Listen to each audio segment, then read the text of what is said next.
It's time for the ultimate non-plated tempo day shoe showdown.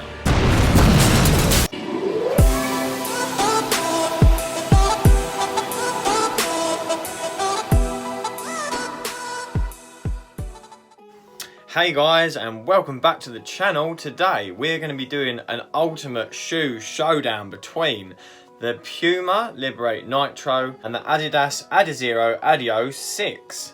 We are going to have a little bit of fun today with this introduction. I thought let's have a little bit of a play and do this introduction in a boxing style ring walkout video. Challenger number 1, weighing in at 218 grams, heel to toe drop of 28mm in the back and 20mm in the front, giving you an 8mm drop and costing £90, the PUMA Liberate Nitro. Ladies and gentlemen, please welcome this super fast shoe to the stage.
Awesome, what an entrance there for the PUMA Liberate Nitro. But our challenger and our contender is not scared at all.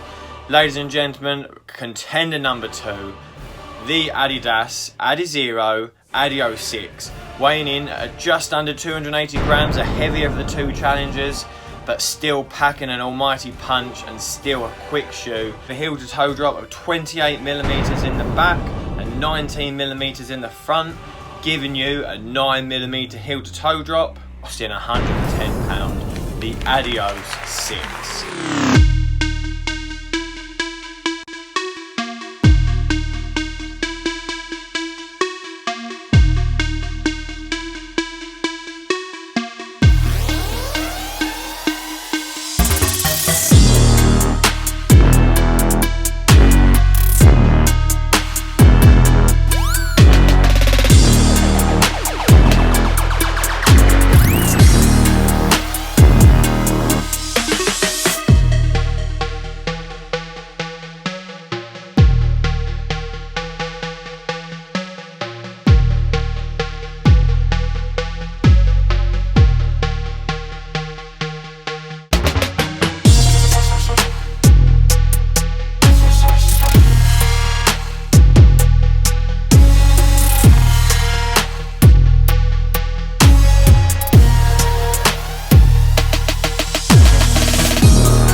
And another fantastic entrance there with the ADIDAS ADIZERO ADIOS 6.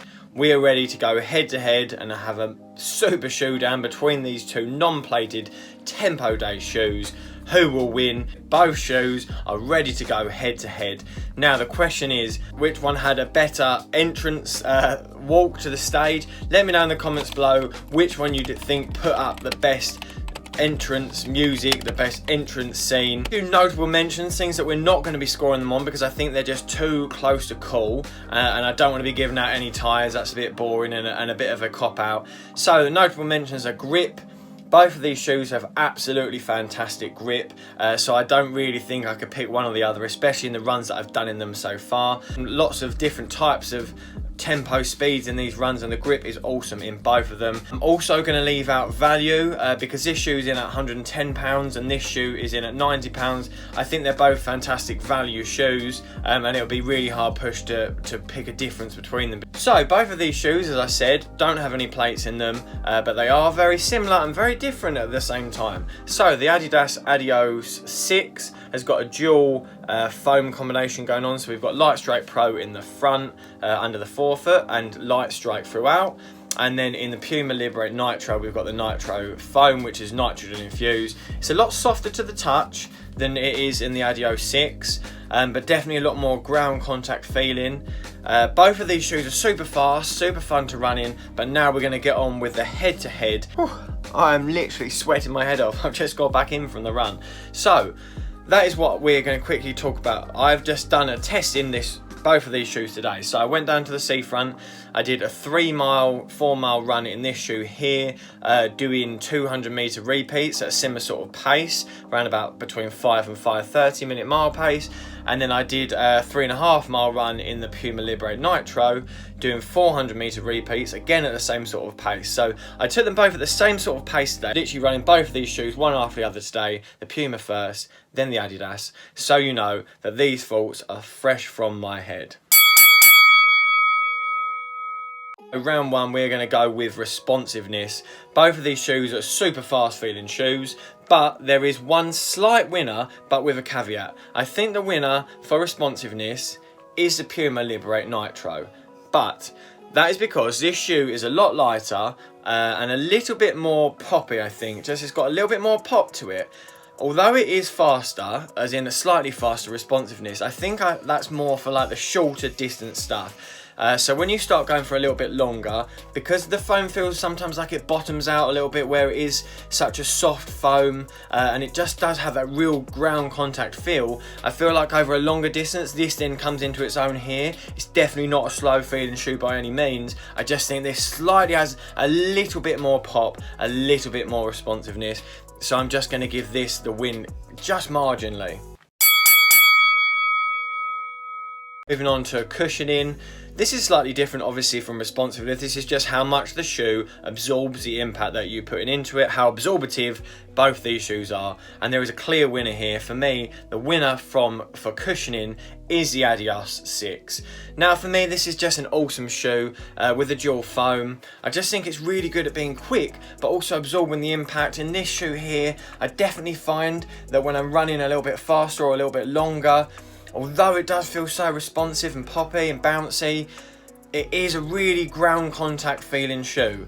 So sometimes I just feel like it hurts my feet a little bit after a while, so I don't really get that absorbingness from the foam that I do in the Adios 6. I have taken this shoe out for a half marathon run, and towards the end of it my feet were just feeling really sore. They weren't blistered or anything like that, and they were okay, but they just felt sore at the end of it. So the winner for cushioning is the Adios 6.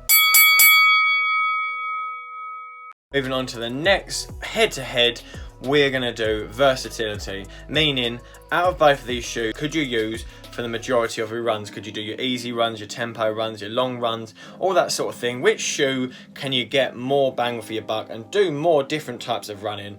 And again, the winner for me here is the Adidas Adizero Adios 6. Again, this is awesome for the short tempo type stuff. It is bouncy, it is poppy, but that ground contact really does limit the usage of the shoe for me. Now this is an interesting thing here. They both are supposedly the same heel to toe, the same stack height in the back and pretty much the same in the front, but this one is way more ground contact feeling than the Adios 6, which I do like sometimes, but just sometimes it's just a little bit too much. It leaves your feet feeling a little bit beat up.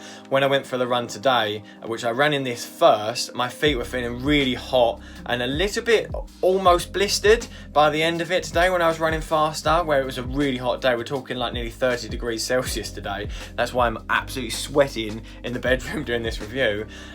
So yeah, I was feeling like if I'd been doing like a 7 or 8 mile run in this, I'd have loads of blisters today, just I think from the lack of sort of cushioning in the foam.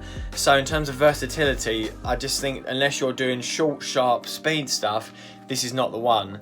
This, however, when I was going, I did again 4 miles in it today, the same sort of speed, the same area, the same temperature, everything was the same today, and I didn't get that feeling at all in my foot. So I just think you can do more sort of stuff with this. Lockdown. It's a close one here. Both of these shoes do give really good lockdown. They're both quite different though.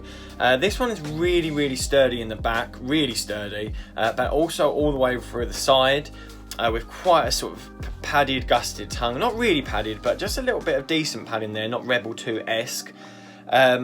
And yeah, so we got quite a good lockdown here because of that. Then this one here, we've got a little bit of strength and rigidity in the back of the heel, but it's really loose around here. Again, quite a sort of semi-padded tongue and good lockdown here. So they both do have really good lockdown, but I think just because this one's a little bit looser around here, not quite as firm, I think I just get a little bit of a more secure fit in the ADIDAS ADIZERO ADIOS 6, so another point to the ADIOS 6. I am literally sweating my head off doing this, sorry guys, I'm trying to keep it together, but I am so hot. Anyway, let's get back on with it. The thing we're going to do here before I melt and turn into a puddle on the floor is fit. Now, a notable mention here, this runs a tiny, slightly bit big.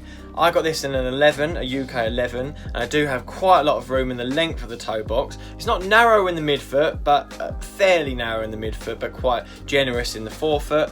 This I went for 11.5 in a UK, and I think it is the right size for me. So in terms of fit, as in which one fits more true to size and has that little bit more space, or what I like from a shoe. So I like something to be not too roomy, but not too snug. I think the Liberate Nitro just has a little bit of a more accommodating fit. I think I prefer the feel of the upper and the back and all that kind of thing in terms of like the feel of the shoe, but in terms of the actual fit, in terms of the sizing and the roominess of the toe box and all that kind of thing, I think that it's slightly better in the Puma Liberate Nitro. Okay, so there we have it. That's all we're going to score it on today. Before I turn into a puddle, I need to go outside and have a drink or something because I am sweating my head off.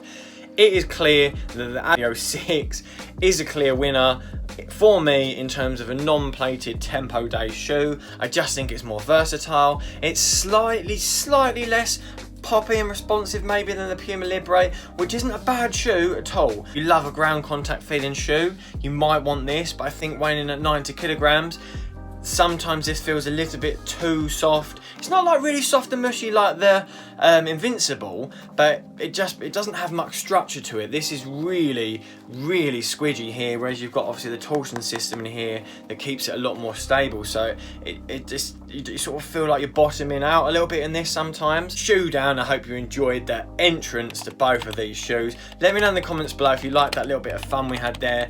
As I said on this channel, it's always about having fun, keeping it entertaining, but also informing. I hope you've enjoyed this shoe down between these two super shoes. If you have, I'd really appreciate it if you could hit that like, hit the subscribe, and also make sure you turn on that bell for notifications, so when I drop these shoe reviews and these workouts and these training tips and all those kind of things, you'll be the first one to see it. As always guys, I've been Running Man Sam, and I'll see you guys in a bit.